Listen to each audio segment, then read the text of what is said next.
Селя на място, изстеля нога.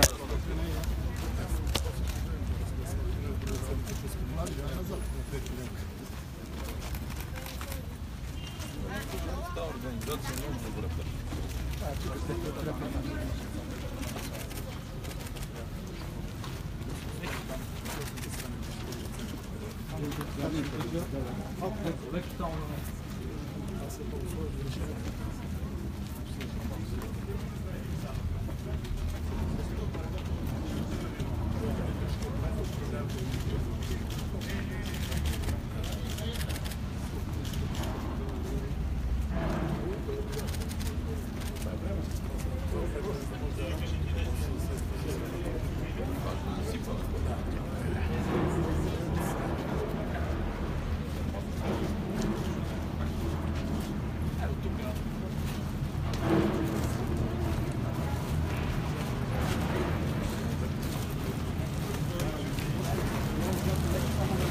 Добър ден.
Само малко.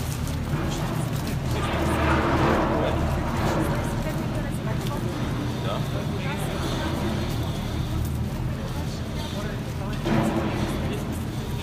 Кое да подобрим?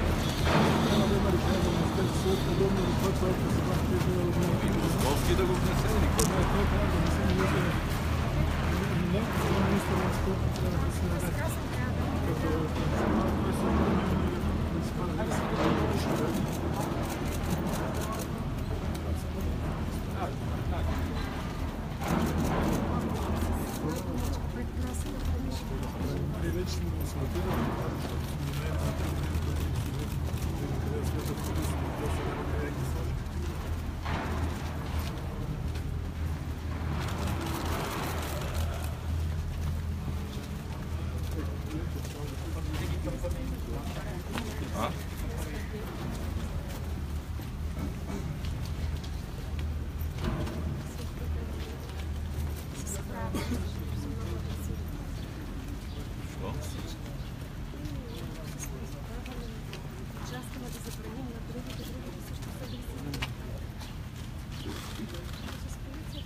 първия изход.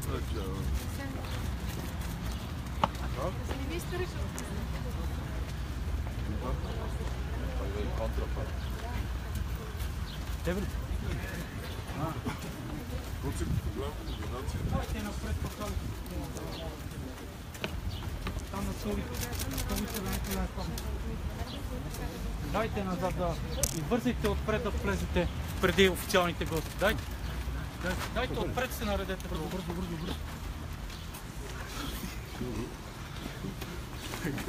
Трябва да има... Да има ред.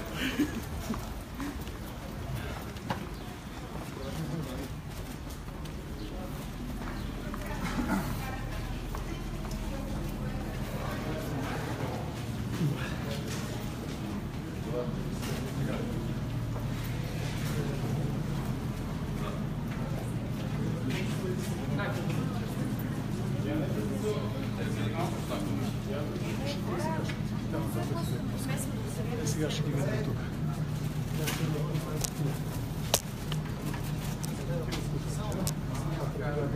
Ники, ела да си снимаш. Ево.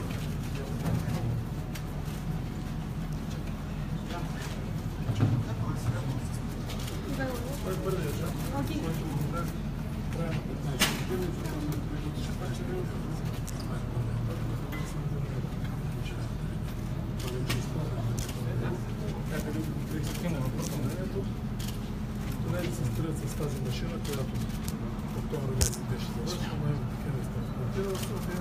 монтира се в стартовата шахта и в момента се намира на метеостанцията на Красно село. Целият първи етап стойността е 398, от които 322 са от Европейската комисия. Колко милиона лева е това?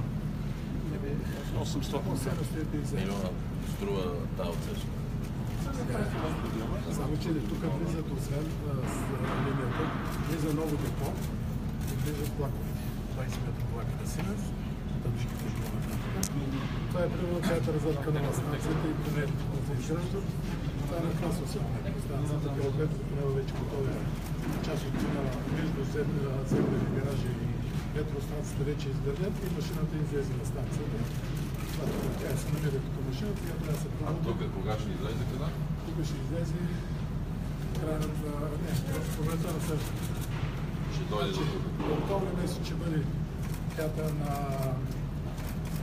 Медицинска академия.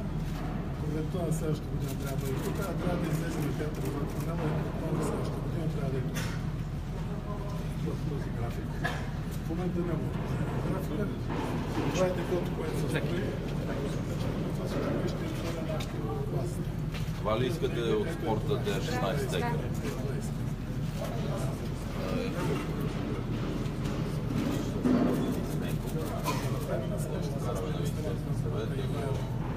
Той се време се стара. За да карате в среда да го... Вече се монтира покрива на едната част от Харито, част на съдържание не може баща, защото не сме взимали местата. Това е тук тази станция по време на строителството. Вече това е приключено, за да се възстановява движението от светлица. Ето ги влаковите модела, който се произвежда вече по 20 влака.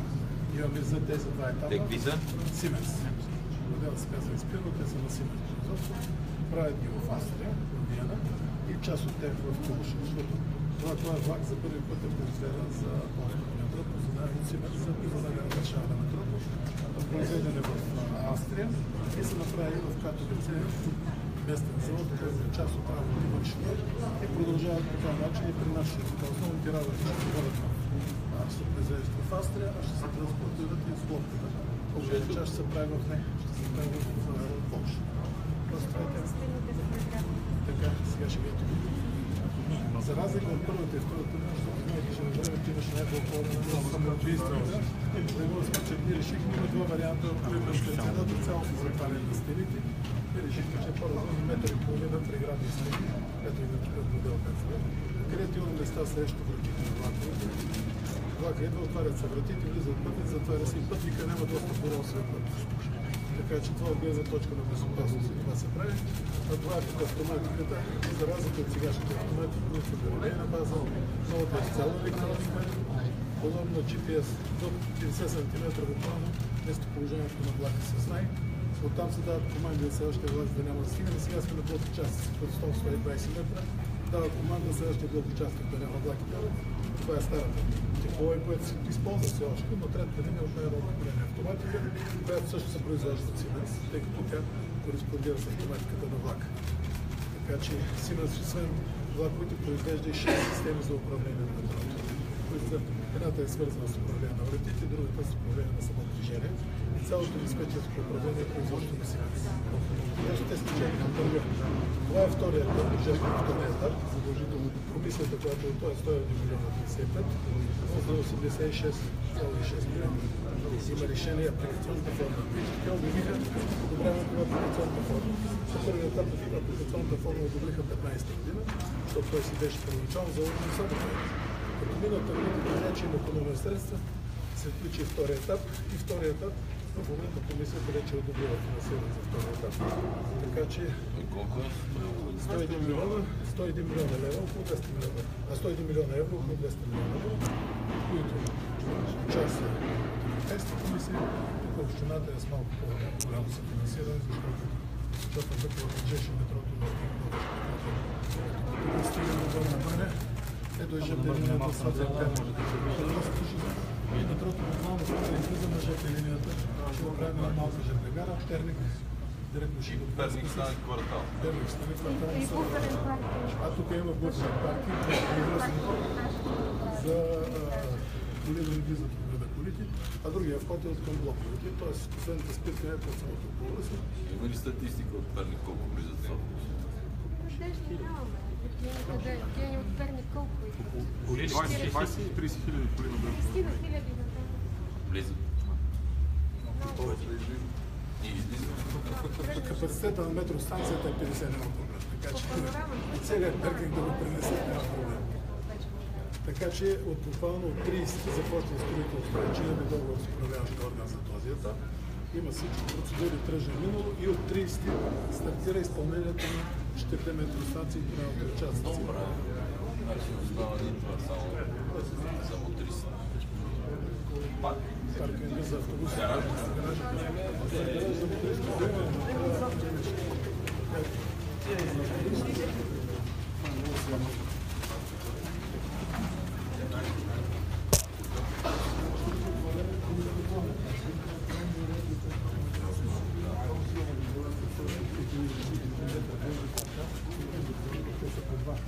На пътни трябва да Тук с асансьори стълба. от тук се идваме там долу на сървър. Там се намират нас на метро и там строителната скалата.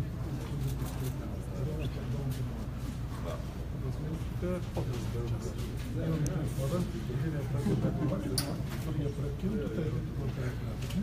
Тая станция се гледа си, другата е много национално се казва. Добре. Нещо да ни питате?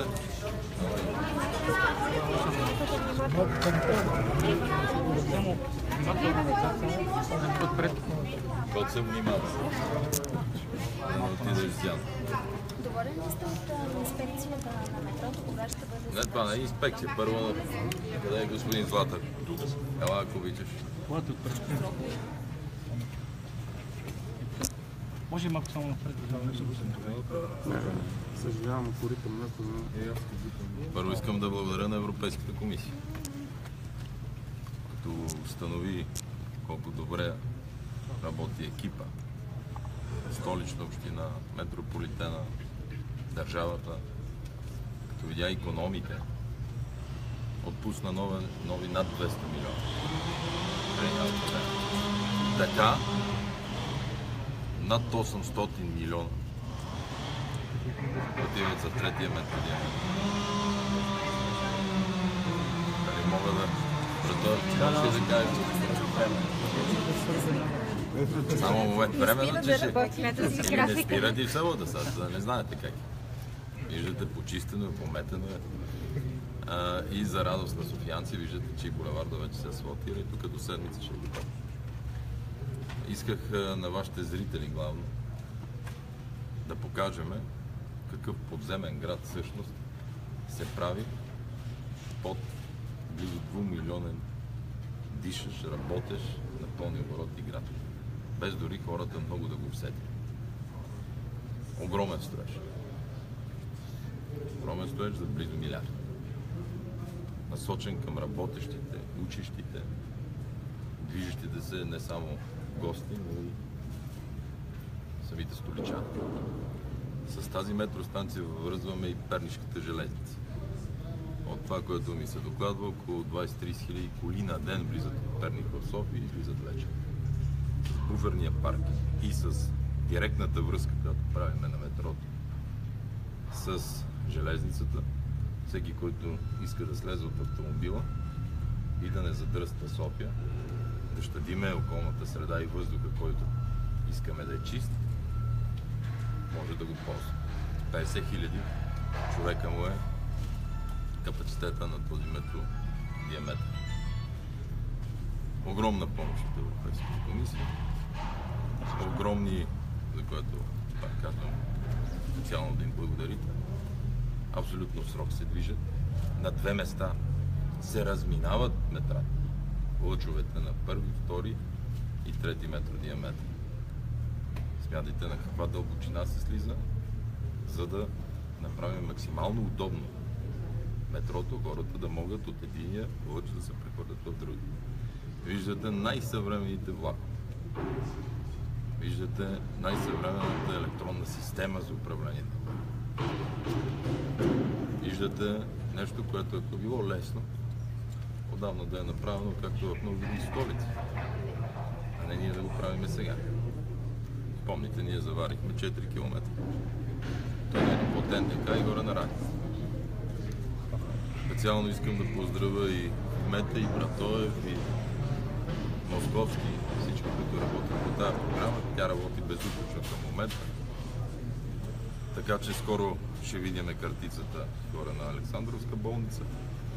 Октомври месец там, на пролет тук и другия октомври, до живот и здраве, вече ще излезе долу на театър София.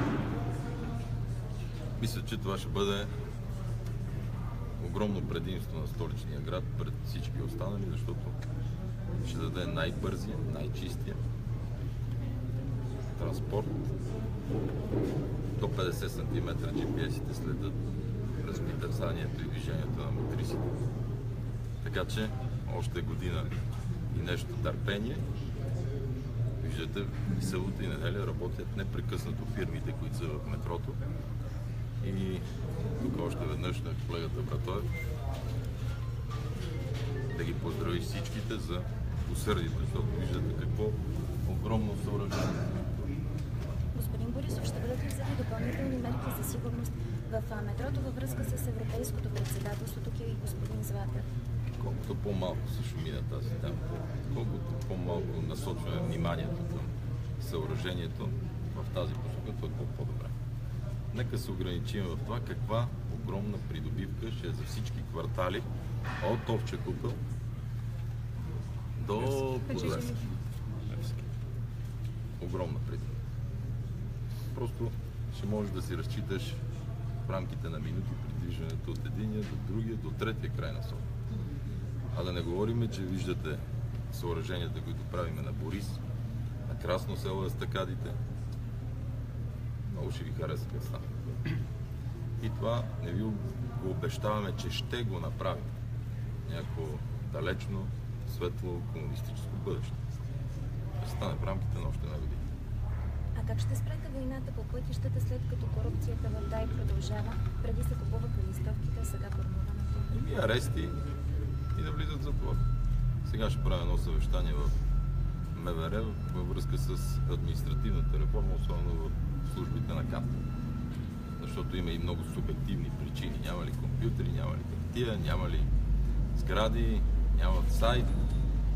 Съм извикал 15 на 20 началники, както и от финансите и от данъчните, за да ползваме и техната експертиза.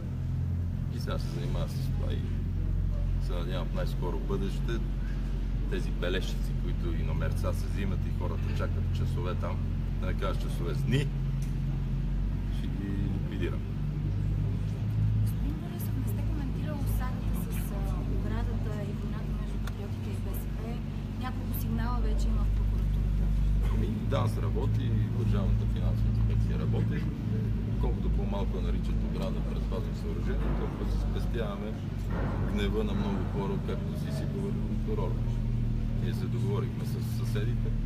Това е предпазно съоръжение, го пазиме заедно от двете страни. Освен това, това съоръжение ще бъде в огромната си част непреодолимо, или по-точно ще бъде ефективно, когато свършат обществените поръчки и бъдат накичени с термокамери, с видеонаблюдение и с новите автомобили. Това съоръжение служи само, ако дойдат големи маси хора, да подпрат от към Турция или Гърция, да помогнем на граничарите с него и на военните, които помагат там, да не могат да го преодоляват лесно. Така че то не е защитна стена, не е конструирано такова, а да подпомогне все пак, когато пред себе си имаш едно такова съоръжение, по-лесно службите ще се, им преди гранична полиция, ще се развие да го охранява. Така че много дигат на политическа тема. Съоръжението работи, става добро, направихме много пътища там. Ако някой е нарушил нещо, съответно двете агенции, като си дадат докладите на прокурорите, те ще вземат на необходимите мерки. Не създаде ли съмнение, че някой е нарушил сигурност говоренето на опозицията именно по тази тема, че оградата не е? Опозицията е за това да говори. Градивна ли е тя или само активна? Не съм аз човекът, който мога да им давам съвет дали да се градивни или да се всяка партия сама да се определя поведение. Аз искам хората да видят какви огромни усилия за тяхното по-бързо и най-вече екологично чисто придвижване, за да могат да отидат на училище, на работа и където са тръгнали на културни мероприятия, вместо на автомобили да се возят на метро. С каква европейска мисия ще отидете при Ердоган в Турция? Нека да не си поставяме големи цели и да си прескачаме възможностите. Факт е, че за нашето съоръжение и във Франция, и в Германия, както и в Европейската комисия, знаем, че сме направили нещо стабилно, добро и всички благодарят за това, че защитаваме добре граница. Това е важно. Друго? Може госпожа президента Радев вчера поиска разузнаването, да вие почакате на президентството, а дирекция корупция да бъде извадена от Министерския съвет. Как ще бъде? Не съм чул, за да коментирам. Много желание има за власт. Добре, тая, която имаме, да я управляваме добре. Аз няма да съм този, който първи ще наруши добрия тон. Макар че има много основания. Защото отново заварихме едно секретно министерско постановление, което страшно ми напомня постановлението на по-предишното правителство за Уестингхаус. А то е, че се взима решение по-късно следващите да вземат решение да купят грипен. И като не взимате решение, не го взимайте и не ни препоръчвайте. Експертите ще решат какво да вземат. Защото ето вчера, Бог да го прости, Анастасов, познава го лично, прекрасен пилот и пак със своите действия до последно се е борил и е спасил живота на другите два. Така че с господин Каракачанов сега ще се видим в МВР. Посмъртно ще го повишат чин майор, но нека да кажа и това, че в случая сме купили възможно най-добрия хеликоптер в света. Най-добрия хеликоптер.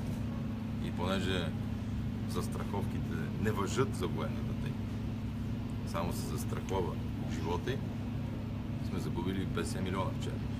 Освен безценния, повтарям, човешки живот на един прекрасен летец. Но и 50 милиона, колкото коледните надбавки на пенсионерите.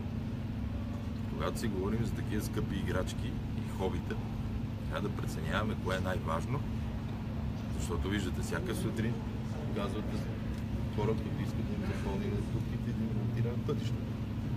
Другите показвате хора в неравностойно положение, които също поставят своите проблеми. Други поставят проблеми, свързани с пенсиите. Ние сме поели ангажимент към образованието и учителските заплати, физкултурните салони. И когато изведнъж се появяват такива огромни харчове за отбрана, аз бих попитал дали господин Радев в това интервю е говорил за това, че единствено неговия шеф, ментор, или как се казва там, госпожа Корнелия Нинова, беше единствената, която не подкрепи 2% за въоръжаване. Коментира ли това в интервю? Защо така услужливо го е подминал? Единствените, които не подкрепят 2% за въоръжение, беше госпожа Нинова. И аз си казах публично, че ако и аз подкрепя нейната теза, ще излезем от КСНС с тежък конфликт между двете институции. Но това се е спестило явно. Освен това, видяхте, че в стенограмата, даже тя е моя услуга. От нея прочетох в някой вестник днес. Но от тук нататък вече КСНС губи своя смисъл. Аз ще участвам на КСНС, само ако медиите са вътре.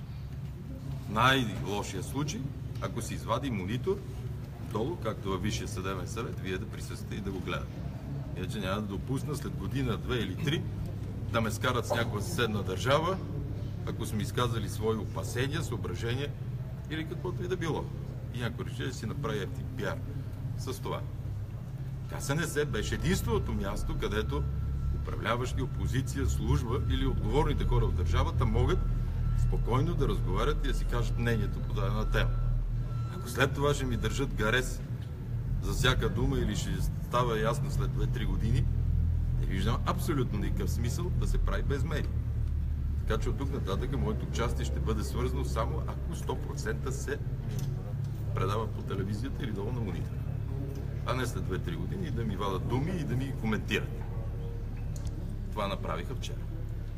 Да, много е хубаво. Окей. Всички стенограми да ги разсекретят. Ако може и аз това постановление за крипените да го разсекрета също. За да видите каква глупост. Да вземат решение, да се вземе решение да се купат грипени. Окей, ще ги купат. Нека експертите да са дошли да са ни докладвали. Последния час на последното съвещание на Министерски съвет. И вземат всичките служби. На мен не ми трябва. Щом ги искат. Всичките да ги вземат. Защото, ето сега, отвоил се болт на плана на НСО, кой носи отговорност? От кое разпорежда? Питам ви, защото ми зададете въпрос. Кой носи отговорност? Ако мога да прехвърля отговорността върху президента за всичко, още по-добре. Така ли излиза?